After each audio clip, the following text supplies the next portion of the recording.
Bom dia, boa tarde, boa noite aos internautas que nos acompanham neste programa Nano Alerta número 159.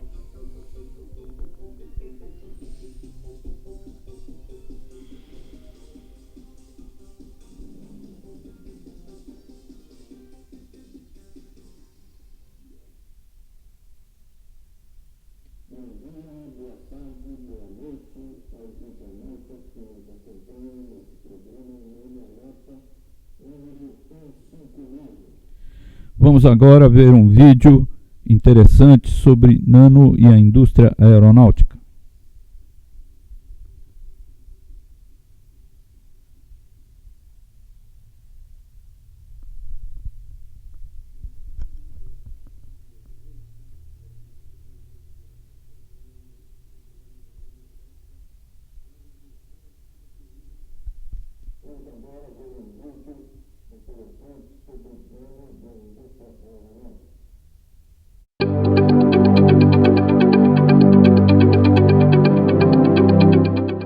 At very small scales, matter exhibits bizarre behavior.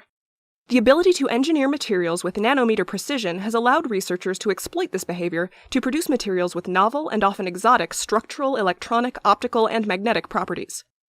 Despite propelling far-reaching advancements in the energy and healthcare sectors, however, nanomaterials have yet to really take off in the aerospace industry, partly because of the high risk involved in investing in technologies that have not quite matured to the lofty standard required by this industry. This issue of MRS Bulletin reviews some of the more promising applications of nanomaterials in human space exploration, which contribute throughout a spacecraft's entire journey out of Earth's atmosphere and back. The journey into space necessarily begins with successful liftoff. Even in this preliminary stage, nanomaterials can already serve a useful purpose. Because of their high surface area, nanoparticle fuels are highly reactive and burn at fast rates, making them well-suited propellants for aerospace applications. Researchers must, however, balance this reactivity with careful handling and storage. Coating the particles prevents them from clustering together and losing their highly reactive surface area, but it also reduces the amount of active material in a given fuel, thus decreasing performance. Once in space, whether in orbit or, more ambitiously, bound for the Moon or Mars, aeronautical systems need reliable ways to produce, store, and transmit energy. Advances in nanoengineering have allowed scientists to develop increasingly efficient and long-lasting silicon-based solar cells. Moreover, research on carbon composites has led to the development of flexible solar cell designs. For example, the Rollout Solar Array, or ROSA system developed in 2014 features a bendable solar cell array capable of unrolling to deliver power supplies and retracting when performing more delicate maneuvers in space. With respect to energy storage, work on carbon nanotube-based supercapacitors and rechargeable lithium-sulfur batteries is expected to yield systems with dramatically improved energy density while reducing the footprint of the electronics they power. Similarly, memory storage devices based on the mechanical movement of nano-sized switches and levers, and high-performance sensors based on nanomaterials are expected to provide electronics that are immune to radiation and consume low levels of power. Of course, these power systems are only as effective as the astronauts who operate them. Technologies for life support therefore represent another area in which nanomaterials, particularly those based on carbon, can make a significant contribution. Scientists have shown that nanometer-sized holes can be punched into a single sheet of carbon, a material called graphene, to form a super-thin water filter.